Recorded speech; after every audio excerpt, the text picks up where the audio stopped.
Donc ça a commencé parce que je suis allé dans un centre thérapeutique pour enfants à problème, et je me suis rendu compte que c'était les mères qui étaient là étaient toutes des mères célibataires.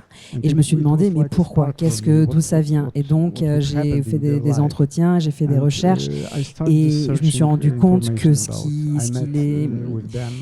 de cette quête et de ce besoin, de cette lutte de ces mères pour que leurs enfants puissent advenir d'une certaine manière dans leur vie.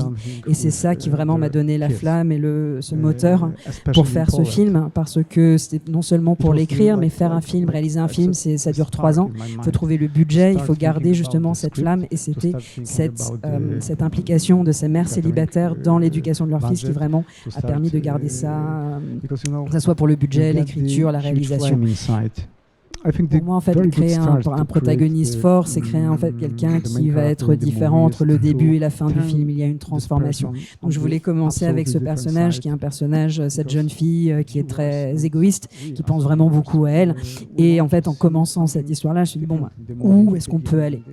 L'idée, c'est d'avoir, ce que je souhaitais avoir, c'est qu'on ait la même personne physique du début à la fin, mais qu'à l'intérieur, la transformation soit absolue. Parce que le drame, un film, c'est une série de conflits. Un personnage, un protagoniste, c'est un protagoniste qui va s'atteler, qui va contre des conflits.